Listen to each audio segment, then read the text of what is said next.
दोस्तों, जवान रहने की चाहत किसको नहीं होती, लेकिन जवानी पाने के लिए कोई किस हद तक जा सकता है? क्या कोई एक मासूम बच्ची को उसके माँ बाप से चुरा सकता है? आज की कहानी एक ऐसी लड़की की है जिसके बालों में सूरज की शक्ति थी, जिसके आंसुओं में जिंदगी थी और जिसके पास दुनिया का सबसे छोटा लेकिन सबसे बहादुर बॉडीगार्ड था, एक गिरगिट। आज हम एक्सप्लेन करेंगे डिज्नी की one of the best movie tangled के बारे में। ये कहानी है रेपंजिल की, वो लड़की जो 18 साल तक एक टावर में कैद रही सिर्फ एक सपना देखने के लिए। वीडियो शुरू करने से पहले अगर आपको फेरी टेल्स और एडवेंचर पसंद है तो सब्सक्राइब वाला बटन दबा दीजिए। चलिए शुरू करते हैं ये सुनहरा सफर। कहानी शुरू होती है सदियों पहले, जब आसमान से सूरज की एक बूंद गिरकर एक सुनहरा फूल बन गई। इस फूल में गजब की शक्ति थी। ये किसी भी बीमार को ठीक कर सकता था और किसी को भी वापस जवान बना सकता था।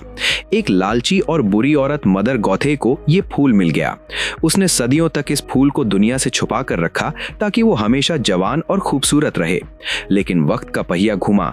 उस राज्य की रानी बहुत बीमार पड़ गई। वो प्रेग्नेंट थी और उनकी जान खतरे में थी। राजा के सैनिकों ने पूरा जंगल छान मारा और आखिरकार उन्हें वो सुनहरा फूल मिल गया। उस फूल का काढ़ा रानी को पिलाया गया। रानी ठीक हो गई और उन्होंने एक प्यारी सी बच्ची को जन्म दिया जिसका नाम रखा गया रपंजिल। रपंजिल कोई आम बच्ची नहीं थी। उस फूल का सारा जादू रपंजिल के सुनहरे बालों में आ गया था। मदर गौथेल को जब ये पता चला तो वो महल में आई और उसने रपंजिल के बाल काटने की कोशिश की, लेकिन जैसे ही बाल कटे उनका रंग ब्राउन हो गया और जादू खत्म हो गया। जवानी पाने के लालच में गौथेल ने एक खौफनाक कदम उठाया। उसने नन्ही रपंजिल को ही चुरा लिया।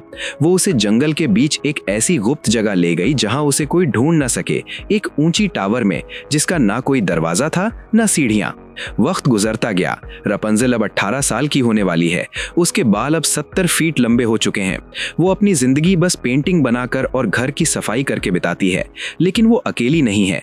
उसका एक छोटा सा दोस्त है पैस्कल, जो एक रंग बदलने वाला गिरगिट है। पैस्कल ही वो है जो रपंजिल को हिम्मत देता है कि वो टावर से बाहर निकले।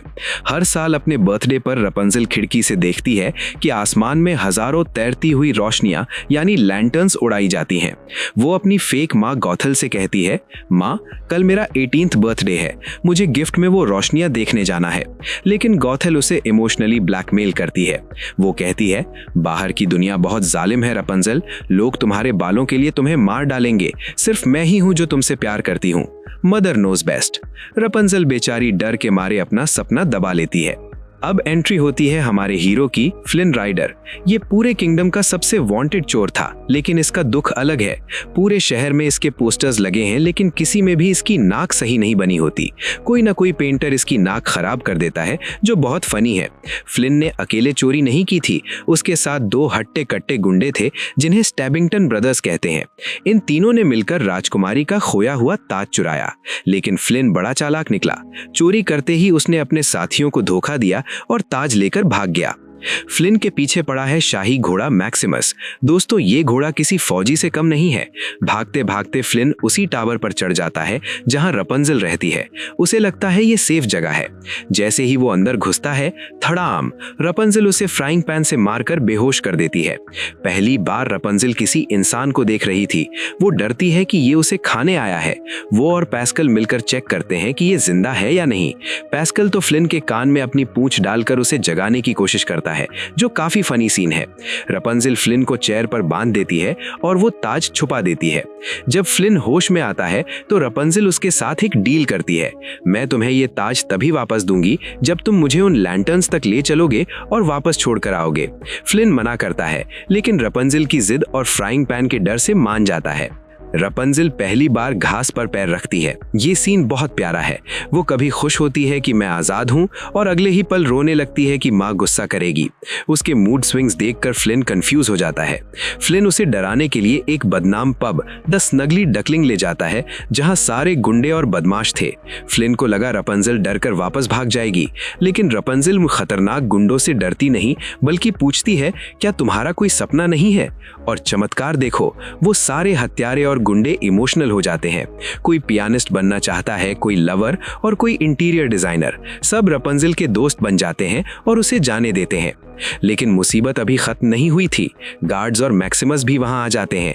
फ्लिन और रपंजिल एक गुफा में फंस जाते हैं जहां पानी तेजी से भर रहा था। अंधेरा घुप था और मौत सामने थी। फ्लिन अपना दिल खोल देता है और बताता है कि उसका असली नाम यूजीन फिट्जहर्बर्ट है। तब रपंजिल को याद आता है कि उसके बालों में जादू है। वो गाना गाती है, फ्लावर ग्लीम एंड ग्लो। उसके बाल अंधेरे में चमकने लगते हैं। उस रोशनी की मदद से वो रास्ता ढूंढ लेते हैं और डूबने से बच जाते हैं। रात को कैंप फायर के पास बैठकर फ्लिन बताता है कि वो चोर क्यों बना। वो एक अनाथ था और बचपन में एक अमीर आदमी की कहानी पढ़ता था, इसलिए वो अमीर बनना चाहता था ताकि उसे कोई अकेला ना फील कराए। यहाँ रपंजिल और यूजीन के बीच एक कनेक्शन बनना शुरू होता है। दूसरी तरफ मदर गॉथेल को पता चल चुका था कि रपंजिल भाग गई है। रास्ते में उसे वो स्टैबिंगटन ब्रदर्स मिलते हैं जिन्हें फ्लिन ने धोखा दिया था। गॉथेल उनके साथ डील करती है कि अगर वो फ्लिन को पकड़ ले तो वो फ्लिन उन्हें सौंप देगी बदला लेने के लिए और खुद रपंजिल को ले जाएगी। अगले दिन वो किंगडम पहुंचते हैं। मैक्सिमस भी अब रपंजिल की वजह से फ्लिन को गिरफ्तार नहीं करता बल्कि उनका दोस्त बन जाता है। गांव वाले रपंजिल के लंबे बालों की एक मोटी सी चोटी बना देते हैं ताकि वो जमीन पर न घिसे। वो नाचते हैं, गाते हैं और खुशियां मनाते हैं। रात होती है और वो पल आ जाता है जिसका रपंजिल ने 18 साल इंतजार किया था। राजा और रानी रोती आंखों से पहली लैंटर्न उड़ाते हैं और देखते ही देखते हजारों लैंटर्न्स आसमान में तैरने लगती हैं। ये सीन विजुअल मास्टरपीस है। रपंजिल और यूजीन झील के बीच नाव में है। रपंजिल कहती है, मेरा सपना पूरा हो गया। यूजीन उसे प्यार से देखता है और कहती है, तो नया सपना ढूंढ लो। रपंजिल उसे ताज वापस दे देती है, पर अब यूजीन को ताज नहीं रपंजिल चाहिए थी। लेकिन कहानी में ट्विस्ट अभी बाकी था। किनारे पर गॉथेल और उसके साथी इंतजार कर रहे थे। गॉथेल एक चाल चलती है। वो यूजीन को बोट से दूर भेजती है और स्टैबिंगटन ब्रदर्स उसे पकड़कर बांध देते हैं और एक नाव में बेहोश करके भेज देते हैं। रपंजिल को लगता है कि यूजीन अपना ताज लेकर भाग गया और उसने धोखा दिया। गॉथेल वहां आती है और रपंजिल को झूठा दिलासा देती है। टूटा हुआ दिल लेकर रपंजिल वापस गॉथेल के साथ टावर चली जाती है और यूजीन को गार्ड्स पकड़ लेते हैं और उसे फांसी की सजा सुनाई जाती है। रपंजिल वापस टावर में है, उदास और अकेली। अचानक उसकी नजर अपनी पेंटिंग्स पर पड़ती है। उसने हर पेंटिंग में अनजाने में सूर्य का सिंबल बनाया था, वही सिंबल जो किंगडम का था। उसे बचपन की धुंधली यादें आने लगती हैं। उसे एहसास होता है कि वो कोई मामूली लड़की नहीं है, वही वो खोई हुई राजकुमारी है। वो गुस्से में गोथेल से लड़ती है, तुम मेरी माँ नहीं हो, तुमने मुझे चुराया था। गोथेल अब डांटती नहीं बल्कि अपना असली खौफनाक रूप दिखाती है। वो रपंजिल को चेन्स में बांध देती है और कहती है कि अब वो उसे कभी बाहर नहीं जाने देगी। उधर जेल में पैस्कल और पब के गुंडे मैक्सिमस की मदद से यूजीन को बचा लेते हैं। यूजीन सीधा टावर पहुंचता है रपंजिल को बचाने। वो चीखता है, रपंजिल अपने बाल नीचे फेंको। रपंजिल बाल फेंकती है, पर जैसे ही यूजीन ऊपर खिड़की से अंदर आता है, गोथेल उसे चाकू मार देती है। यूजीन गिर जाता है, वो मर रहा होता है। रपंजिल रोती है और गिड़गिड़ाती है।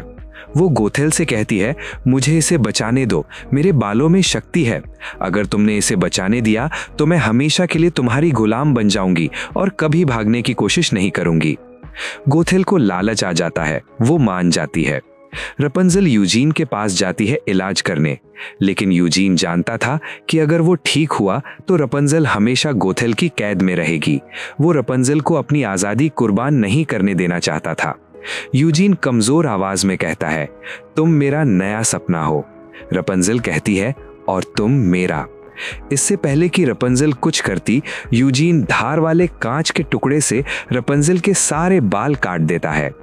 बाल कटते ही उनका रंग सुनहरे से ब्राउन हो जाता है और सारा जादू खत्म हो जाता है।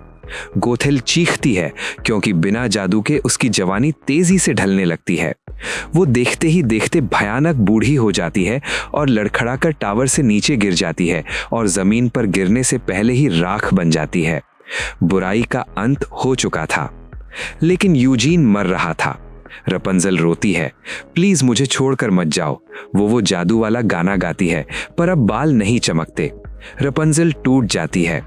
लेकिन दोस्तों, असली जादू बालों में नहीं, प्यार में था। रपंजिल का एक आंसू यूजीन के ठंडे पड़ चुके गाल पर गिरता है और वो आंसू चमकने लगता है। वो रोशनी यूजीन के घाव में समा जाती है। यूजीन सांस लेता है, उसका घाव भर जाता है। वो आंखें खोलता है और मुस्कुरा कर कहता है, क्या मैंने कभी बताया है कि मुझे ब्रूनेट्स यानी ब्राउन बालों वाली लड़कियां पसंद है? रपंजिल खुशी से उसे गले लगा लेती है।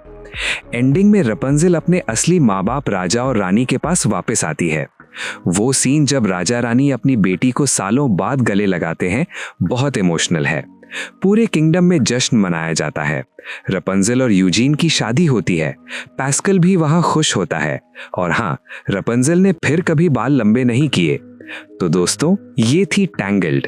इस कहानी ने सिखाया कि कभी कभी हमें अपनी कंफर्ट जोन से बाहर निकलना पड़ता है अपने सपने पूरे करने के लिए। और हाँ, फ्राइंग पैन एक बेहतरीन हथियार है। आपको रपंजिल और यूजीन की केमिस्ट्री कैसी लगी? कमेंट करके जरूर बताएं। अगर वीडियो पसंद आई तो लाइक करें और सब्सक्राइब करना ना भूलें। मिलते हैं अगली वीडियो में। तब तक के लिए अपने सपने पूरे करो।